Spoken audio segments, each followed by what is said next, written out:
Jemaat dimohon untuk berdiri. Umat yang terkasih, marilah kita berdiri. Di hari Paskah ini, marilah kita semua menyatakan, Dia telah bangkit, maut dikalahkan, sukacita diberitakan. Haleluya.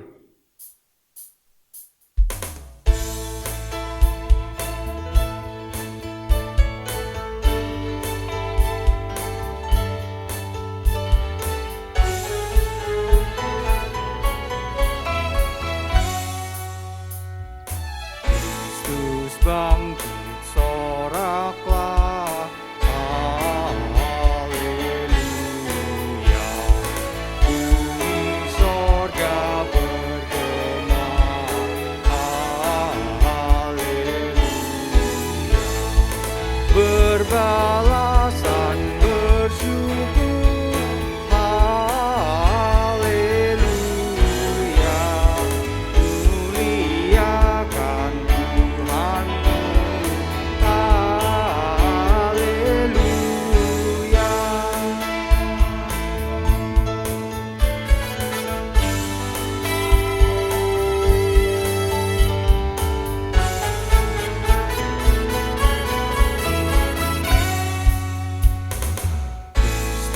bangkit soraklah, haleluya. Bumi sorga bergema, haleluya. Berbalasan bersyukur, haleluya. Muliakan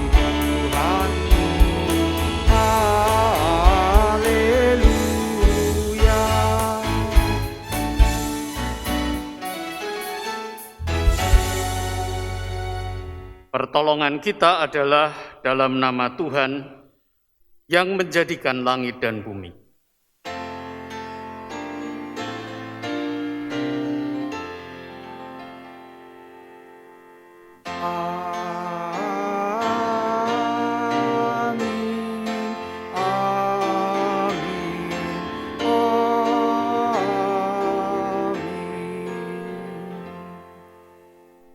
Kasih karunia dan damai sejahtera dari Allah Bapa kita dan dari Tuhan Yesus Kristus menyertai saudara sekalian. Dan menyertai saudara juga. Umat dipersilahkan duduk kembali. Ayub 19 ayat 25. Tetapi aku tahu, penebusku hidup, dan akhirnya ia akan bangkit di atas debu. Yesus Kristus telah bangkit dan memberi sukacita, harapan, serta pengampunan. Kebangkitannya membuat kita semakin siap menghadapi tantangan dikala takut, sedih, dan khawatir. Sebab ia hadir dalam kasih-Nya yang besar. Paskah akan membawa kita untuk segera bangkit, semangat, dan semakin giat dalam beriman dan berkarya, juga merasakan kemenangan besar karena Yesus Kristus yang hidup selalu bersama kita semua.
karena kasih-Nya.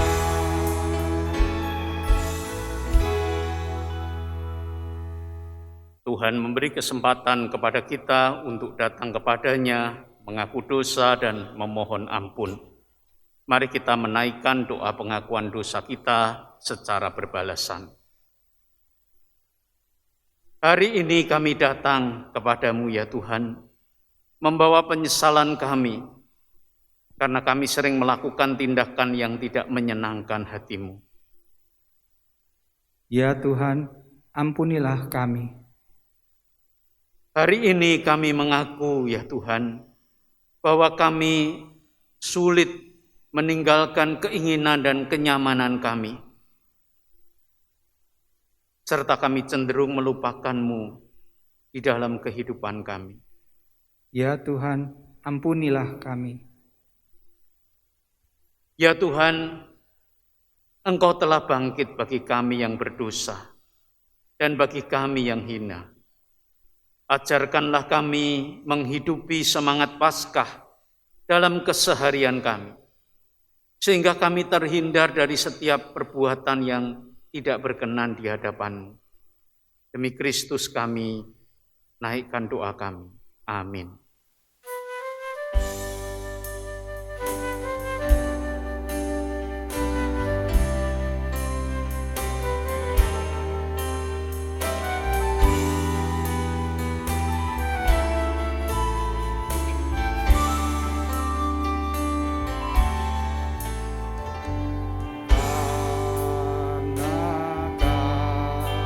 Kasih-Nya padaku,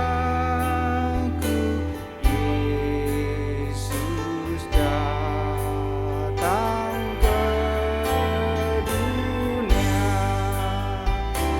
Dia telah memberi hidupnya gantiku yang bercela. Oh, betapa mulia dan ajaib kuasa-Nya.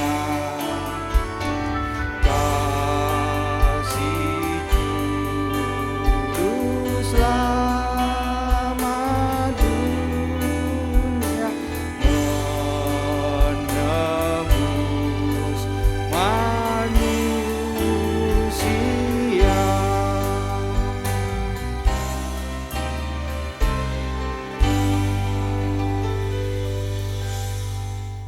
Dalam sukacita Paskah, marilah kita berdiri menyambut berita anugerah yang diberikan Tuhan kepada kita semua. Yohanes 20 ayat yang ke-21. Damai sejahtera bagi kamu, sama seperti Bapa mengutus aku, demikian juga sekarang aku mengutus kamu. Demikianlah berita anugerah dari Tuhan. Syukur kepada Allah.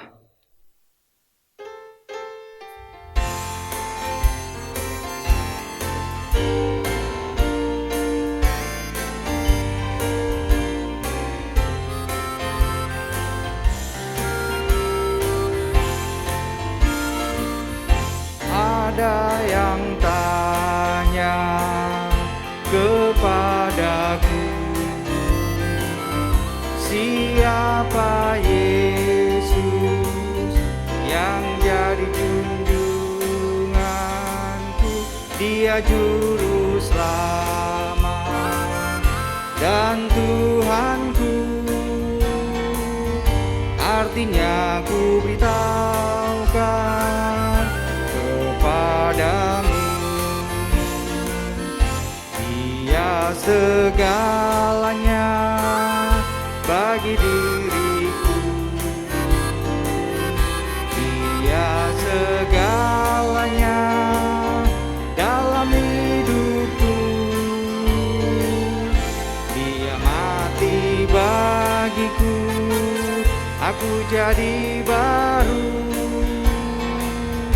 Dia ingin menjadi juru selamatmu.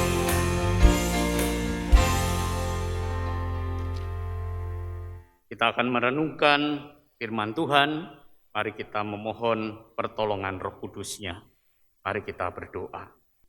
Tuhan, Engkau mengutus kami agar kalau ada yang bertanya kepada kami, kami bisa menjelaskan siapa Yesus Juru Selamat dan Tuhan kami. Namun bagaimana kami bisa Engkau utus dan memberitakan Engkau kalau kami sendiri masih terpuruk di dalam berbagai persoalan hidup kami. Karena itu Tuhan, kami mohon agar berita kebangkitan-Mu yang kami baca dari firman-Mu ini dan yang kami renungkan akan menuntun kami untuk bangkit dan menang. Meskipun kami tahu kami masih harus menjalani situasi hidup yang tidak mudah. Tuntunlah dan terangi kami ya Tuhan, agar kami juga mampu melakukan apa yang menjadi bagian kami. Berbicaralah melalui hamba-Mu, urapi dengan kuasa Roh Kudus-Mu, dan bekerjalah di dalam hati kami semua. Dalam nama Yesus Kristus Tuhan kami berdoa. Amin. Umat Tuhan yang terkasih, bacaan kita hari ini diambil dari Injil Yesus Kristus menurut Yohanes, yaitu Yohanes 20 ayat 1 sampai dengan ayat 18. Yohanes 20 ayat pertama sampai dengan ayat 18. Pada hari pertama minggu itu, pagi-pagi benar ketika hari masih gelap, pergilah Maria Magdalena ke kubur itu dan ia melihat bahwa batu telah diambil dari kubur. Ia berlari-lari mendapatkan Simon Petrus dan murid yang lain yang dikasihi Yesus dan berkata kepada mereka, "Tuhan telah diambil orang dari kuburnya dan kami tidak tahu di mana ia diletakkan." Maka berangkatlah Petrus dan murid yang lain itu ke kubur. Keduanya berlari bersama-sama, tetapi murid yang lain itu berlari lebih cepat daripada Petrus sehingga lebih dahulu sampai di kubur.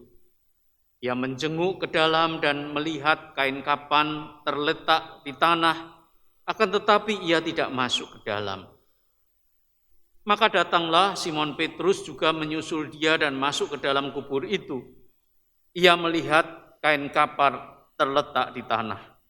Sedang kain pelu yang tadinya ada di kepala Yesus tidak terletak dekat kain kapan itu, tetapi agak di samping di tempat yang lain dan sudah tergulung. Maka masuklah juga murid yang lain yang lebih dahulu sampai di kubur itu dan ia melihatnya dan percaya. Sebab selama itu mereka belum mengerti isi kitab suci yang mengatakan bahwa ia harus bangkit dari antara orang mati. Lalu pulanglah kedua murid itu ke rumah, tetapi Maria berdiri dekat kubur itu dan menangis. Sambil menangis ia menjenguk ke dalam kubur itu, dan tampaklah olehnya dua orang malaikat berpakaian putih, yang seorang duduk di sebelah kepala dan yang lain di sebelah kaki di tempat mayat Yesus terbaring. Ketika kata malaikat-malaikat itu kepadanya, "Ibu, mengapa engkau menangis?" Jawab Maria kepada mereka, "Tuhanku telah diambil orang dan aku tidak tahu di mana ia diletakkan." Sesudah berkata demikian, ia menoleh ke belakang dan melihat Yesus berdiri di situ. Tetapi ia tidak tahu bahwa itu adalah Yesus. Kata Yesus kepadanya, "Ibu, mengapa engkau menangis? Siapakah yang engkau cari?" Maria menyangka orang itu adalah penunggu taman, lalu berkata kepadanya, "Tuhan, jikalau Tuhan yang mengambil dia, katakanlah kepadaku di mana Tuhan meletakkan dia, supaya aku dapat mengambilnya." Kata Yesus kepadanya, "Maria." Maria berpaling dan berkata kepadanya dalam bahasa Ibrani, Rabuni, artinya guru. Kata Yesus kepadanya, janganlah engkau memegang aku sebab aku belum pergi kepada Bapa. Tetapi pergilah kepada saudara-saudaraku dan katakanlah kepada mereka bahwa sekarang aku akan pergi kepada Bapakku dan Bapamu, kepada Allahku dan Allahmu. Maria Magdalena pergi dan berkata kepada murid-murid, aku telah melihat Tuhan. Dan juga bahwa Dia yang mengatakan hal-hal itu kepadanya. Demikianlah Injil Yesus Kristus. Yang berbahagia adalah kita yang mendengarkan, merenungkan, dan melakukan firman Tuhan di dalam kehidupan kita. Haleluya. Haleluya, haleluya, haleluya.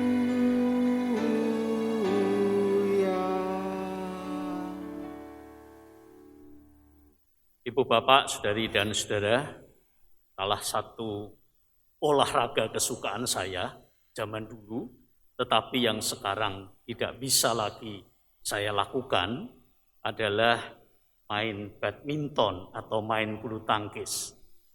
Saya sangat gemar main bulu tangkis di zaman dulu. Kalau ditanya prestasinya sampai di mana, Pak? Nah itu, saya tidak bisa cerita terlalu banyak karena memang tidak ada prestasi yang bisa diceritakan. Saya hanya pernah ikut karena diajak teman untuk turnamen sekota Semarang waktu itu. Dan mungkin seperti Bapak Ibu duga, saya tidak berprestasi dengan baik. Saya cuma sampai di babak yang kedua. Dan itu pun menurut banyak teman sudah lumayan katanya. Tentu yang saya ceritakan bukan prestasi saya yang hanya secuil itu. Tapi yang saya perhatikan dan selalu saya ingat bahkan di kemudian hari ketika saya bermain badminton, berlatih dan sebagainya adalah mengenai semangat saya yang sangat bergantung pada hasil yang saya capai. Maksud saya begini, kalau saya bermain badminton atau berlatih dan hasilnya itu bagus, selalu menang dan menang, anehnya tenaga saya itu seperti tidak ada habisnya. Ditantang lagi saya akan maju lagi dan sepertinya saya masih punya tenaga yang cukup untuk itu. Tentu saja kita maklum karena masih remaja pada zaman itu.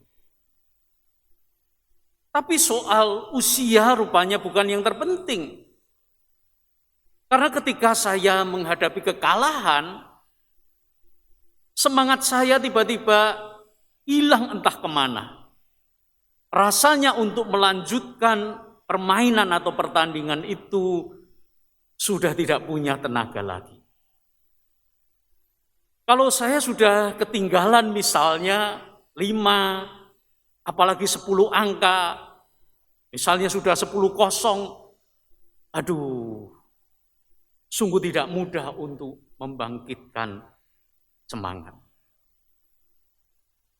Nah, kalau kita membayangkan situasi yang dihadapi oleh murid-murid Yesus, saya tidak tahu kalau dibandingkan dengan permainan bulu tangkis itu tadi, mereka sudah ketinggalan berapa angka.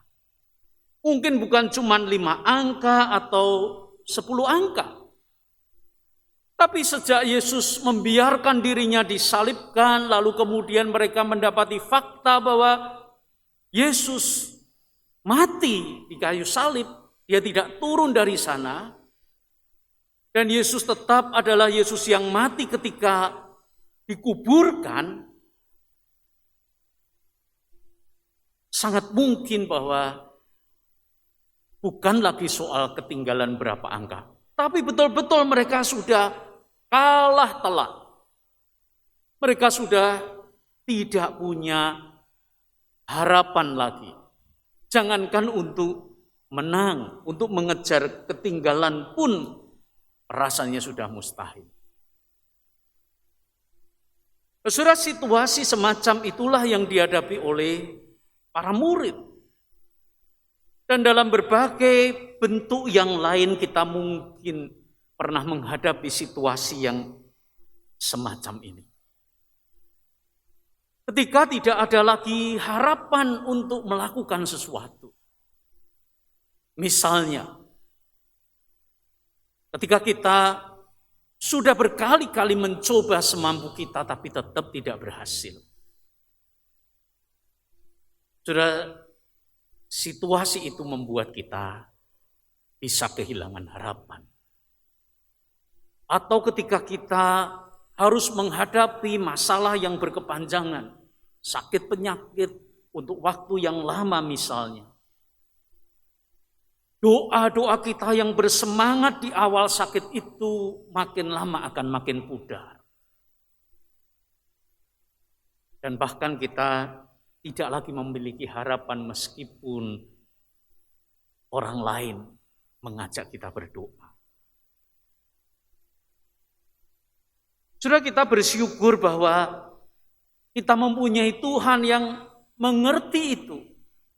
Kita memiliki Kristus yang bahkan setelah dia menunaikan tugasnya di kayu salib, dia masih mempedulikan apa yang dialami, dirasakan oleh murid-muridnya. Dia masih peduli dengan guncangan iman yang dirasakan oleh murid-muridnya. Sejak mereka ketakutan ketika melihat dia ditangkap, sampai dengan putus asa ketika dia mati di kayu salib. Karena itulah pada hari ini kita akan melihat lebih jelas apa yang dilakukan oleh Yesus kepada para muridnya yang sudah kehilangan harapan itu. Nah, karena tokoh dari teks kita, ada beberapa murid Yesus yang disebutkan di sana memang, sebagian yang lain mungkin ada juga tetapi tidak disebutkan. Tapi yang cukup menonjol di sini adalah Maria Magdalena, yang disebutkan sejak ayat yang pertama sampai dengan ayat yang terakhir. Saudara, sungguh menarik kalau kita memperhatikan perkataan-perkataan yang diucapkan, yang terlontar dari Maria Magdalena.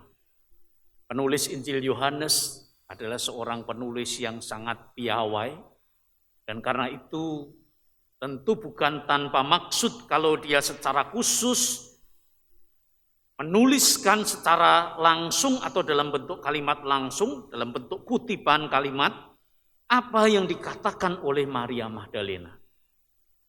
Yohanes berharap bahwa kutipan perkataan Maria secara langsung ini dapat lebih menceritakan apa yang dipergumulkannya dan dipikirkannya. Ada 5 bagian dari perikop bacaan kita hari ini yang mencatat perkataan Maria Magdalena.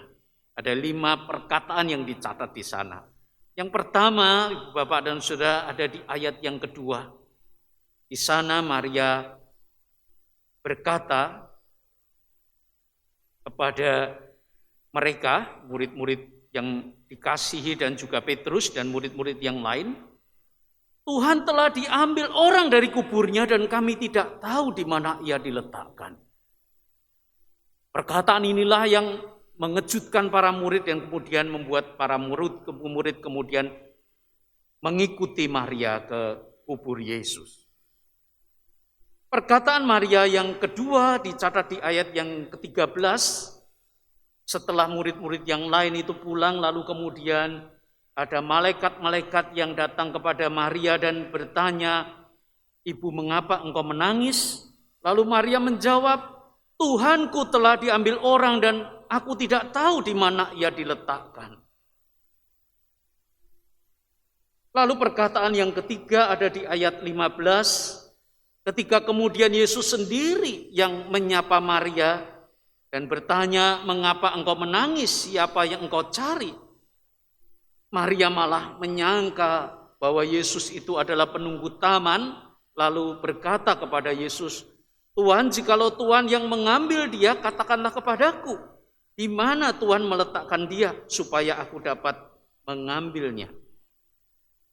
Dua perkataan yang lain ada di ayat 16, waktu Maria menyadari bahwa yang ada di hadapannya adalah Yesus dan dia berteriak, "Rabuni," artinya guru.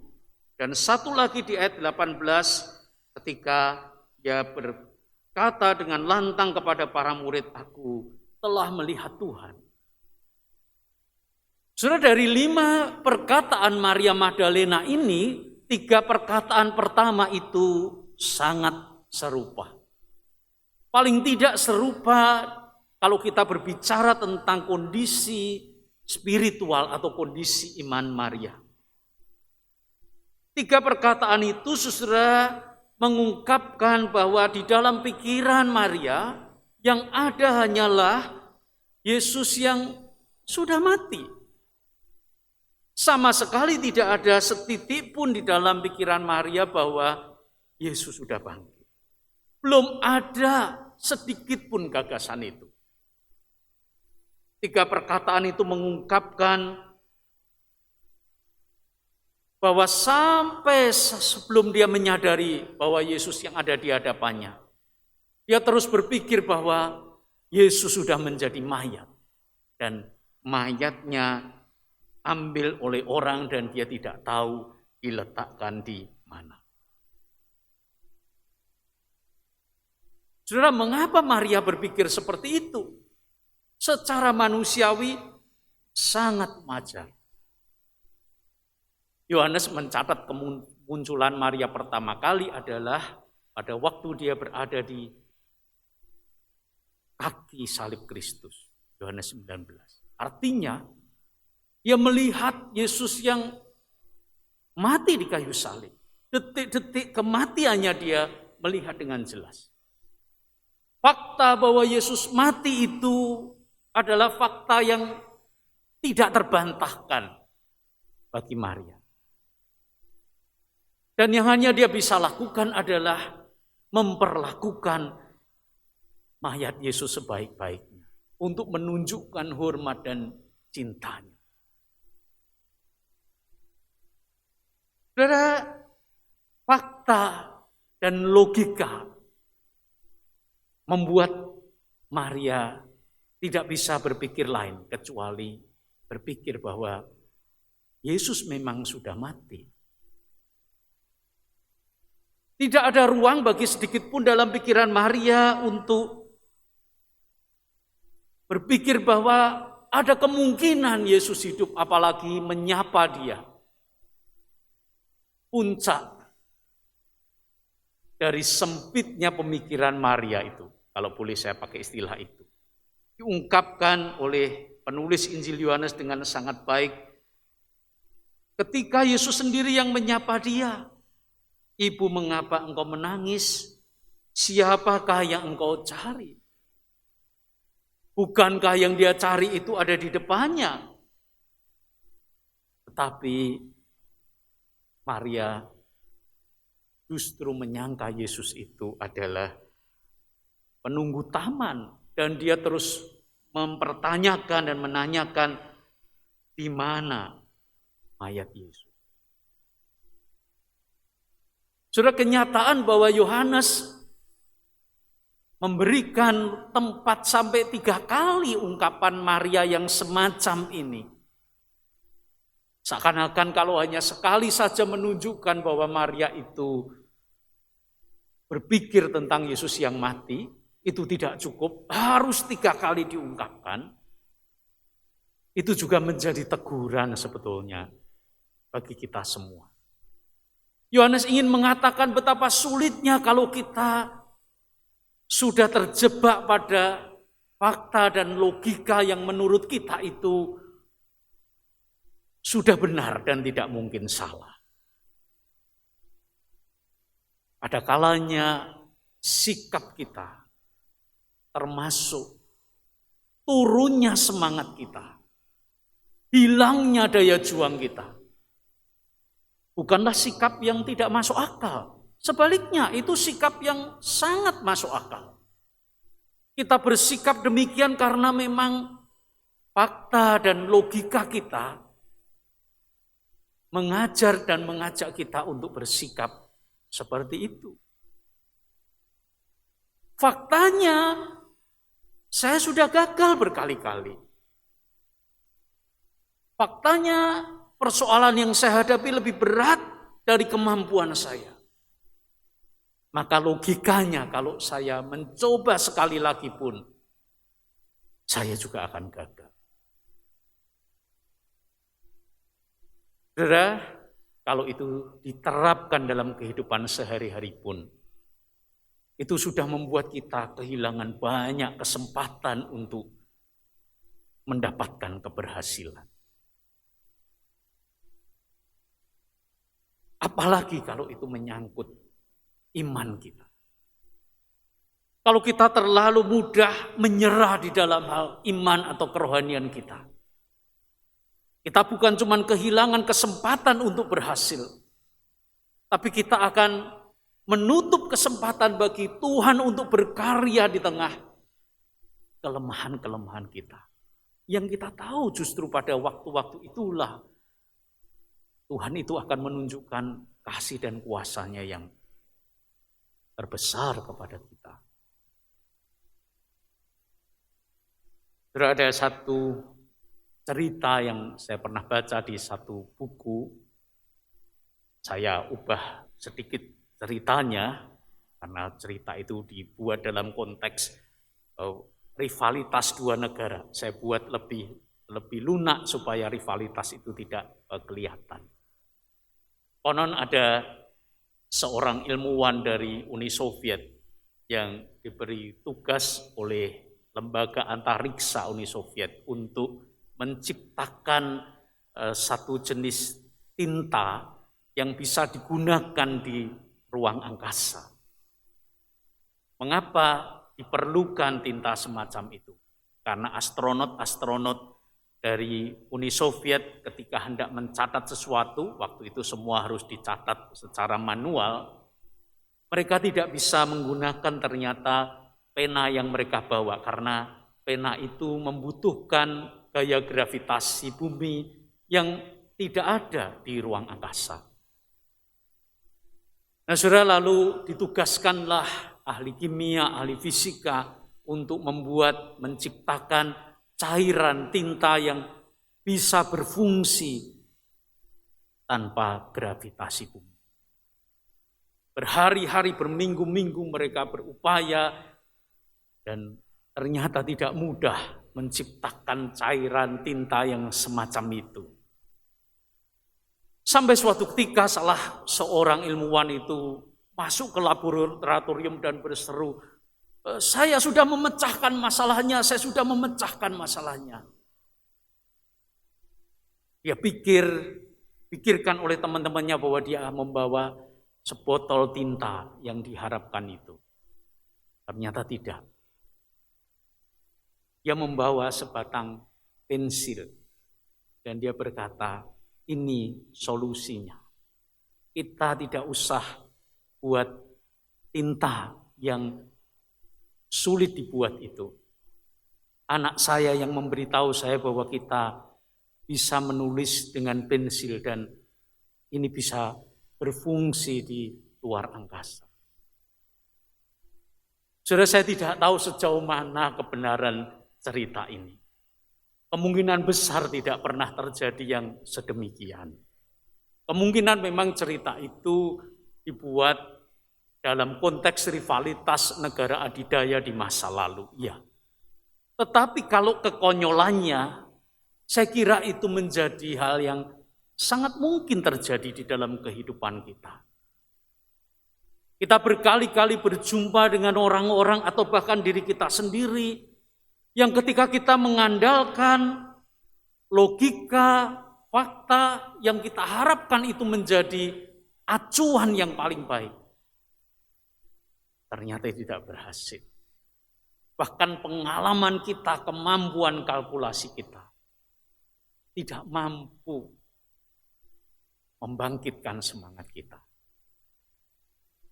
Saudara, yang menarik dari 3 kali ungkapan yang dituliskan oleh Yohanes mengenai perkataan Maria ini, yang menunjukkan betapa dia menutup rapat pikirannya, bahwa sangat sulit bagi kita untuk berkata kepada Maria, Yesus itu tidak mati lagi.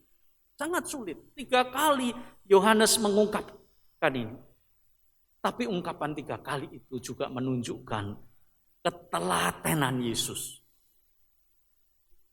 Betapa Tuhan itu sangat telaten untuk meladeni, melayani pemikiran Maria yang tertutup oleh fakta dan realitanya. Jadi saudara, meskipun kita sangat terbatas di dalam banyak hal, termasuk di dalam hal fakta dan logika yang seringkali mengecewakan kita, kita memiliki Tuhan yang telaten, yang sabar, yang tidak akan pernah berputus asa memakai berbagai cara untuk meyakinkan kita bahwa Dia sudah bangkit. Bahkan di kesempatan ketiga, Yesus sendirilah yang datang dan menyapa. Saudara, hal yang kedua yang menarik kita pelajari adalah perkataan-perkataan Maria setelah dia menyadari bahwa Yesus sudah bangkit. Saya tidak tahu betapa terkejut dan senangnya Maria ketika dia berpaling dan melihat bahwa itu Yesus, lalu berkata, Rabuni, ya guru, katanya. Tentu itu diungkapkan dengan penuh sukacita. Nah, yang kita pelajari adalah bahwa Maria mendapatkan kembali semangat itu dari seruannya. Seruannya jauh lebih singkat dari kalimat-kalimat Maria sebelumnya. Tetapi kalimat atau kata yang singkat ini cuma satu kata yang artinya guru. Itu sudah mengungkapkan bahwa imannya sudah bangkit. Dan dengan iman yang bangkit pula lah itu dia berlari, dia datang kepada murid-murid yang lain dan berkata, aku telah melihat Tuhan. Dari kalimat-kalimat 3 kalimat pertama yang merupakan semacam kesimpulan yang diambil sendiri berdasarkan fakta dan logika yang dia miliki, Maria sekarang mempunyai sesuatu yang sangat penting dan berharga, yaitu pengakuan iman. Di depan murid-murid yang lain dia dengan penuh iman berkata, aku telah melihat Tuhan. Saudara, kalau kita meneliti lebih lanjut perkataan-perkataan Maria ini, maka kita akan semakin mengerti betapa besarnya kasih Tuhan kepada Maria Magdalena ini. Coba Ibu Bapak, Saudara dan Saudari melihat apa yang mula-mula diharapkan Maria ketika dia datang ke kubur Yesus. Dengan pikiran bahwa Yesus memang sudah mati. Dia cuma berharap satu hal saja, yaitu mayat Yesus. Dia cuma berharap di sana akan bertemu dengan mayat Yesus, lalu kemudian dia bisa memberikan wangi-wangian atau semacamnya untuk menunjukkan kasih dan penghormatan. Karena itulah ketika dia kehilangan mayat Yesus ini, dia merasa sangat sedih. Fakta bahwa dia tidak bisa melakukan apa-apa terhadap mayat Yesus menambah kesedihan Maria setelah dia tahu bahwa Yesus mati. Karena itulah 3 kali yang dikatakan, diungkapkan Maria adalah mengenai mayat Yesus. Bahkan di ayat 15 kalau kita bisa membaca di sana lebih jelas lagi apa yang diharapkan Maria. Maria mengatakan, supaya aku dapat mengambilnya. Maria Magdalena mengharapkan mayat Yesus. Dan bagi dia sudah cukup kalau saya bisa melakukan sesuatu terhadap mayat Yesus ini. Tapi Allah memberikan yang lebih besar. Yaitu Yesus yang sudah bangkit. Yesus yang tidak lagi menjadi mayat. Yesus yang tidak lagi membutuhkan untuk diberi wangi-wangian atau apapun yang sejenisnya. Tetapi Yesus yang mengutus murid-muridnya untuk memberitakan kebangkitannya. Saudara, secara indah pergumulan ini diungkapkan oleh Yohanes di dalam perkataan Yesus ketika ia berkata kepada Maria Magdalena, "Janganlah engkau memegang aku." Artinya, Yesus hendak menyadarkan kepada Maria dan semua muridnya bahwa betul-betul mereka kehilangan Yesus secara fisik. Memegang pun tidak bisa. Tetapi mereka tidak kehilangan Yesus sesungguhnya. Karena Yesus yang bangkit itu selalu bersama-sama dengan mereka. Saudara, Tuhan selalu memberikan yang lebih baik dari apa yang kita pikirkan. Tuhan selalu menuntun dan menyertai kita untuk melakukan apa yang lebih baik dari apa yang ingin kita lakukan. Karena itulah Dia berusaha membangkitkan semangat kita. Sudah ngomong-ngomong tentang badminton atau bulu tangkis lagi. Saya mau melanjutkan cerita saya. Tentu bukan tentang diri saya. Kali ini tentang Rudi Hartono. Ada yang pernah dengar nama ini? Sebagian dari kita mungkin bahkan sering menyaksikan pertandingannya di masa lalu. Saudara, Rudi Hartono pemain bulu tangkis yang hebat. 8 kali juara All England. Kali diantaranya berturut-turut ya rebut piala All England itu. Tetapi salah satu pertandingan yang mengesankan adalah di semifinal All England tahun 1974. Waktu itu saudara Rudi Hartono berhadapan dengan pemain Swedia yang bernama Sture Johnson. Saudara, melawan Sture Johnson bukanlah mudah. Sture Johnson sudah berkali-kali masuk semifinal. Dia pemain yang hebat pada masa itu. Dan ketika pertandingan semifinal ini berlangsung, babak pertama Rudi Hartono kalah dengan skor 11-15. Waktu itu skor bulu tangkis ya, kalau sudah 15 sudah selesai, kecuali kalau angkanya sama 14 dilanjutkan dengan deuce. Nah, di babak pertama Rudi Hartono kalah. Babak kedua saudara adalah babak yang sangat menegangkan. Karena Rudi Hartono ketinggalan jauh sekali. 14-1. Rudi Hartono cuman baru dapat 1 poin. Sementara lawannya saudara Sture Johnson sudah mengumpulkan 14 angka. Artinya kurang 1 angka lagi dia akan menang Sture Johnson. Saudara, pertandingan menegangkan karena Rudi Hartono tidak mau menyerah walaupun dia ketinggalan angka sedemikian jauh. Dengan gigih dia berjuang satu demi satu. Beberapa wawancara yang dilakukan kemudian mengungkapkan bahwa dalam pikiran Rudi Hartono pada waktu itu adalah menambah 1 angka demi 1 angka.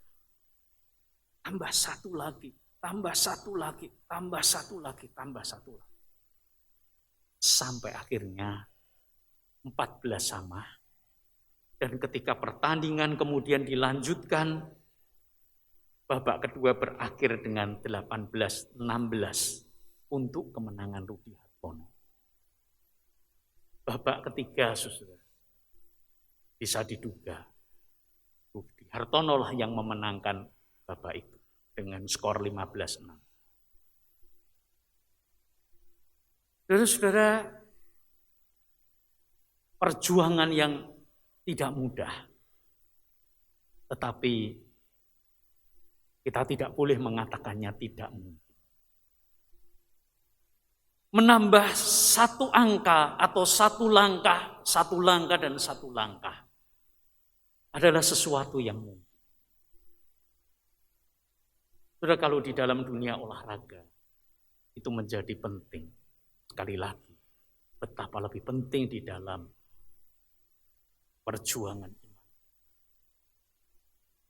Tidak harus kita melompat. Tidak harus kita bangkit dari kematian seperti Yesus. Tapi kalau kita bisa bangkit untuk meraih satu angka atau satu langkah berikutnya. Sudah kita sudah memberi kesempatan Tuhan untuk berkarya dengan kuasanya di dalam kehidupan kita. Kita juga memberi kesempatan kepada Tuhan untuk mengutus kita, memberitakan Kristus yang bangkit itu. Amin. Saat teduh bagi kita semua.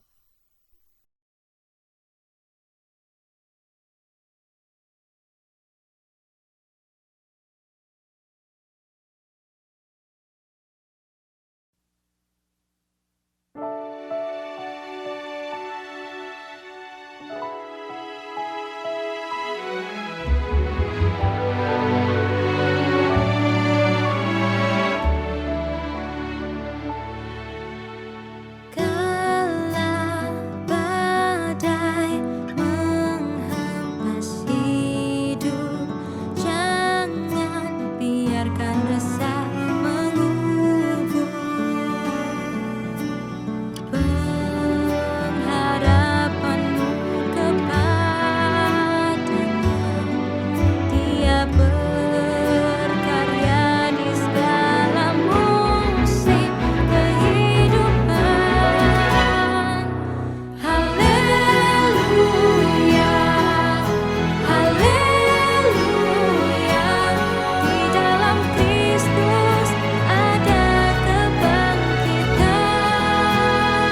Jemaat dimohon untuk berdiri.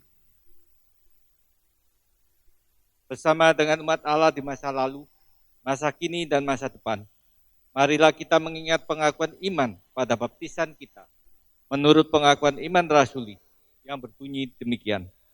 Aku percaya kepada Allah, Bapa yang Maha Kuasa, Khalik langit dan bumi, dan kepada Yesus Kristus, Anak yang tunggal Tuhan kita, yang dikandung daripada Roh Kudus, lahir dari anak darah Maria, yang menderita sengsara di bawah pemerintahan Pontius Pilatus, disalibkan, mati dan dikuburkan, turun ke dalam kerajaan maut. Pada hari yang ketiga, bangkit pula dari antara orang mati, naik ke surga, duduk sebelah kanan Allah, Bapa yang Maha Kuasa, dan dari sana ia akan datang untuk menghakimi orang yang hidup dan yang mati. Aku percaya pada Roh Kudus, gereja yang kudus dan am, persekutuan orang kudus, pengampunan dosa, kebangkitan orang mati, dan hidup yang kekal. Amin. Dipersilakan duduk kembali. Mari kita menyatukan hati kita, menaikkan pokok-pokok doa di dalam doa syafaat kita. Mari kita berdoa. Bapa di surga, kami menyatukan hati kami berdoa untuk bangsa dan negara kami, terutama untuk segala upaya yang dilakukan oleh pemerintah bersama seluruh masyarakat untuk menghentikan sebaran COVID-19. Kami bersyukur untuk upaya vaksinasi yang telah dilakukan, kiranya upaya ini menunjukkan hasil yang konkret, sehingga negara kami pulih terbebas dari pandemi COVID-19 ini. Kami juga terus berdoa buat negara-negara lain untuk perjuangan yang serupa. Tuhan yang juga menolong mereka agar mereka juga boleh mengambil keputusan dan langkah-langkah yang terbaik untuk menghentikan penyebaran COVID-19 ini. Tuhan, kami juga berdoa bagi saudara-saudara kami, keluarga-keluarga, rumah tangga, rekan-rekan sepelayanan kami, yang karena berbagai hal mulai kehilangan semangat mereka untuk terus berjuang mengatasi persoalan-persoalan hidup mereka. Tuhan, tolonglah mereka yang masih belum menemukan solusi untuk mengatasi kesulitan ekonominya, atau mengatasi persoalan di dalam pekerjaan atau usahanya, atau masih terus berjuang dengan sakit penyakitnya. Tuhan, kuatkanlah mereka. Engkau menopang mereka sehingga mereka tidak putus asa. Engkau menyatakan kasih dan kuasa-Mu sehingga setahap demi setahap mereka merasakan tuntunan dan penyertaan-Mu. Tuhan, kami juga berdoa bagi gereja-Mu GKI Residen Sudirman. Ya Tuhan, Engkau juga menyertai gereja-Mu ini agar di tengah pandemi ini pun pelayanan yang kami lakukan bersama-sama di gereja ini boleh tetap berjalan dengan baik. Berkati semua rekan penatua, pendeta, para pengerja yang lain di komisi-komisi dan di sektor-sektor, dan juga semua yang ikut aktif melayani. Tuhan, Engkau menolong kami. Kami juga bersyukur untuk penyertaan-Mu kepada rekan-rekan kami di panitia Paskah. Tuhan, Engkau sudah menolong mereka sehingga rangkaian-rangkaian acara Paskah ini boleh berjalan dengan baik sampai dengan hari ini. Tuhan, sertai dalam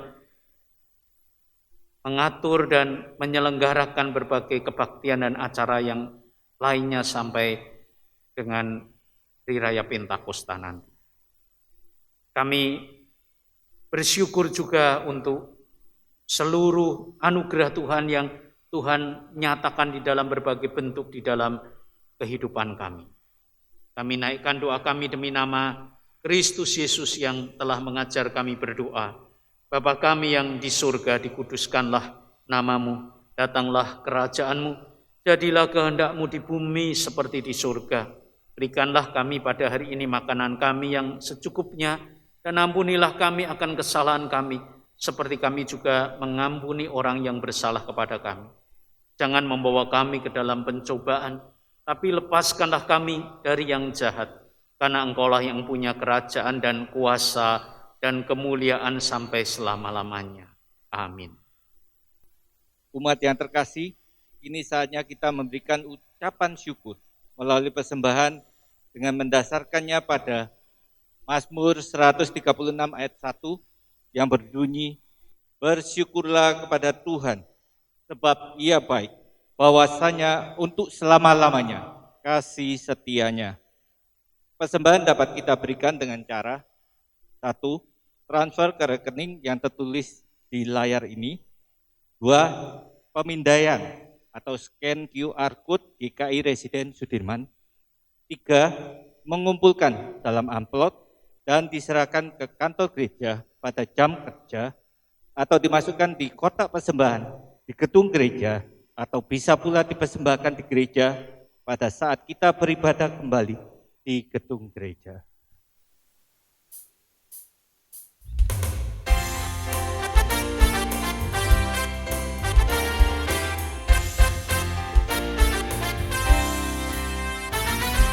Terima kasih ya Tuhanku atas hari pemberian-Mu.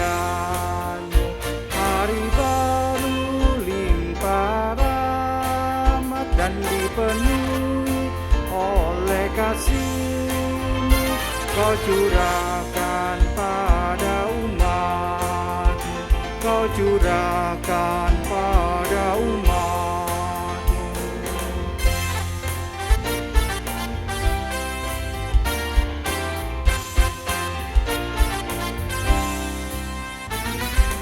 Terima kasih ya Tuhanku atas hari pemberian.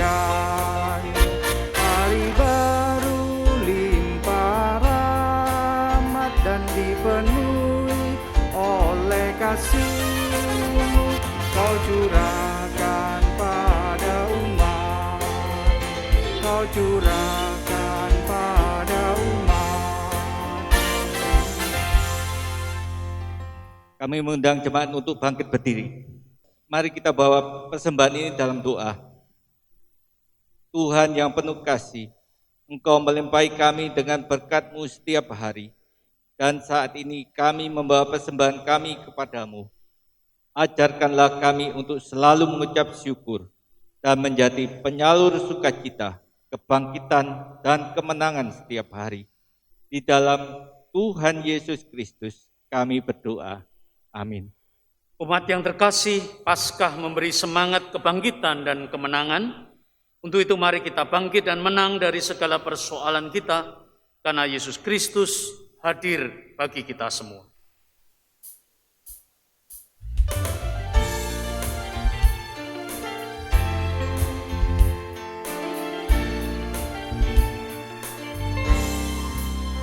Allah mengutus putranya Yesus, Maha Pengasih, Maha Tabir. Dia pun mati menebus kita, pusara kosong bukti kebangkitannya.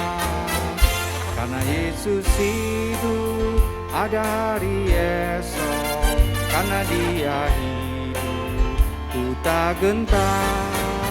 Dan aku tahu hari esok di tangannya, dan hidupku berarti karena hidupnya. Karena Yesus hidup ada hari esok, karena Dia hidup ku tak gentar. Dan aku tahu hari esok di tangannya, dan hidupku berarti karena hidupnya. Umat yang terkasih, arahkanlah hatimu kepada Tuhan. Kami mengarahkan hati kami kepada Tuhan. Jadilah saksi Kristus. Syukur kepada Allah, Terpujilah Tuhan. kini dan selamanya.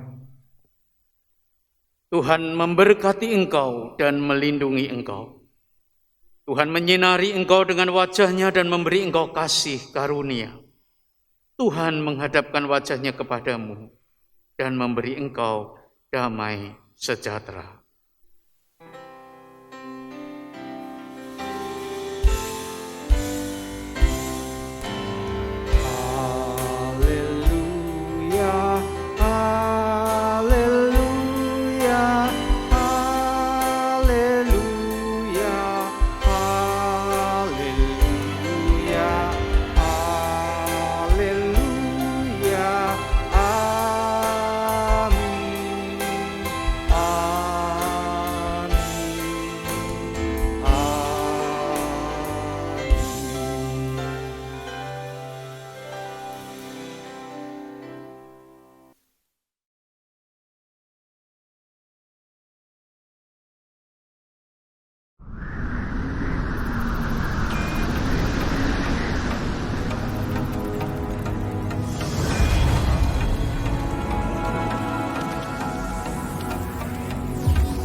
Kristus telah bangkit.